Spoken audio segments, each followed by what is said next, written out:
شروع کرتا ہوں اللہ کے ببرکت نام سے جو نہایت رحم کرنے والا ہے۔ روایت ہے کہ نبی کریم صلی اللہ علیہ وآلہ وسلم کے والد حضرت عبداللہ بےحد حسین و جمیل تھے۔ ان کے حسن کا چہچہ پورے عرب میں مشہور تھا۔ چہچہ ہوتا بھی کیوں نہ، آخر والضحیٰ کے چہرے والے مصطفیٰ صلی اللہ علیہ وآلہ وسلم کے باپ جو بننے والے تھے۔ قریش کی عورتیں حضرت عبداللہ کے حسن و جمال کی طالب بن کر سر راہ نکلا کرتی تھیں تاکہ ان کو اپنی جانب متوجہ کر سکیں۔ اہل کتاب بعض نشانیاں اور علامات سے یہ جان چکے تھے کہ نبی آخر الزماں حضرت محمد صلی اللہ علیہ وسلم کا وجود گرامی حضرت عبداللہ کے صلب میں وادید ہے، اس لیے وہ حضرت عبداللہ کی جان کے دشمن ہو گئے۔ اصل میں وہ چاہتے تھے کہ جیسا ان کے خاندان میں نبی ہوتے ہوئے آئے ہیں اب بھی ایسا ہی ہو، وہ آخری نبی بھی انہی کی نسل سے ہو، اور اس لیے انہوں نے حضرت عبداللہ کو شہید کرنے کا منصوبہ بنایا۔ ایک دن حضرت عبداللہ شکار کے لیے تشریف لے گئے تو اہل کتاب کی ایک بہت بڑی جماعت شام کی جانب سے تلوار سونت کر حضرت عبداللہ کو قتل کرنے کے ارادے سے نمودار ہوئی۔ حضور اکرم صلی اللہ علیہ وآلہ وسلم کے والدہ ماجدہ کے والد حضرت وہاب بن مناف بھی جنگل میں موجود تھے۔ انہوں نے دیکھا کہ چند سوار جن کی شکل و صورت اس دنیا کے لوگوں سے مشابہ نہ تھی غیب سے ظاہر ہوئی، اور وہ اس حملہ آور گروہ کو حضرت عبداللہ کے آگے سے دور کرنے لگے۔ وہاب بن مناف نے گھر آ کر اپنے گھر والوں سے کہا کہ میں چاہتا ہوں کہ اپنی بیٹی آمنہ کا نکاح حضرت عبداللہ بن ابو المطلب سے کر دوں، اور پھر یہ بات اپنے دوستوں کے ذریعے حضرت عبد المطلب کی خدمت میں پہنچائی۔ حضرت عبد المطلب بھی یہی چاہتے تھے کہ عبداللہ کی شادی ہو جائے۔ اس سلسلے میں وہ کسی ایسی عورت کی جستجو میں تھے جو شرف، حسب و نسب اور عفت و ممتاز ہو۔ آمنہ بنت وہاب میں صفات موجود تھیں۔ عبد المطلب نے اس رشتے کو پسند کیا اور حضرت عبداللہ کا ان کے ساتھ رشتہ طے پا گیا۔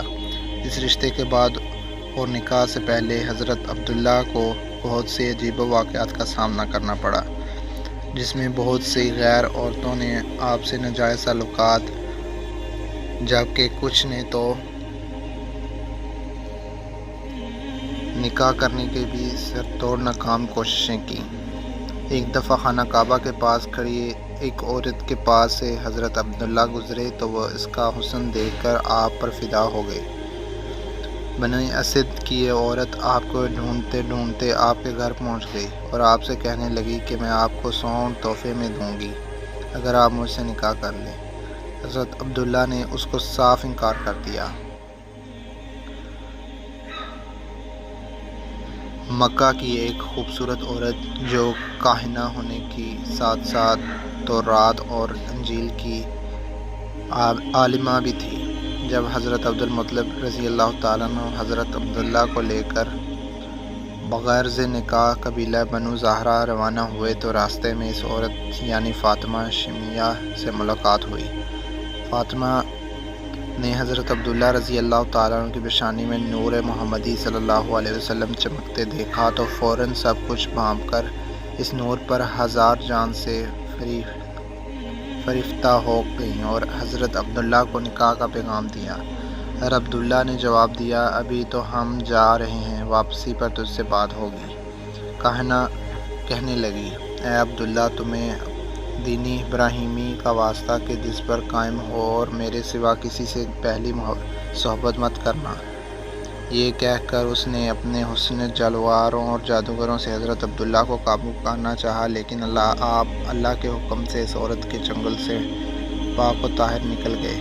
قبیلہ بنو زہرہ کے مرحوم سردار وہاب کی بیٹی اور موجودہ سردار وہاب کی بھتیجی بی بی آمنہ کی اعلیٰ ترین سیرت و کردار کے چرچے زبان و خاص پہ عام تھے۔ آپ رضی اللہ تعالیٰ عنہ حضرت عبداللہ کی مانند حسین سیرت و حسن و صورت کا مکمل اور بے مثل نمبر تھی۔ حضرت عبداللہ اپنے والد کے ہمراہ قبیلہ بنو زہرہ پہنچے۔ یہاں حضرت عبد المطلب رضی اللہ تعالیٰ عنہ اپنے لاڈلے بھتیجے کے ساتھ حضرت بی بی آمنہ رضی اللہ تعالیٰ عنہ کے نکاح کی خواہش کا اظہار کرتے ہیں۔ وہیب کو قریش مکہ کے اعلیٰ ترین گھرانے کی اتنے بہترین رشتے سے کیوں کر انکار ہو سکتا تھا؟ چنانچہ حضرت عبداللہ رضی اللہ تعالیٰ عنہ کا نکاح حضرت بی بی آمنہ رضی اللہ تعالیٰ عنہ سے ہو جاتا ہے، اور یوں دو پاکیزہ روحیں نکاح کے مقدس بندھن میں باندھ جاتی ہیں۔ حضرت عبداللہ رضی اللہ تعالیٰ عنہ تھوڑی عرصے وہاں قیام کرنے کے بعد اپنی عفت محبت دلہن کو لے کر واپس مکہ آ جاتی ہیں۔ کچھ دنوں بعد دوبارہ وہی کاہنہ آپ سے ملتی ہے جس نے ان کو نکاح کے لیے کہا تھا۔ جب اس عورت نے حضرت عبداللہ کی پیشانی میں وہ نور مبارک نہ پایا تو چیخنے چلانے لگی، ان سے کہنے لگی کہ پہلی مرتبہ میرے پاس سے جانے کے بعد تم نے کسی عورت سے صحبت کی ہے؟ آپ نے فرمایا، ہاں میں نے بی بی آمنہ بنت وہاب سے نکاح اور زفاف کیا ہے۔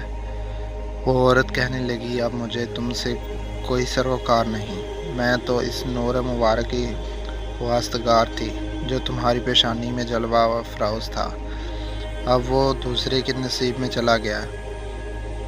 حوالہ جات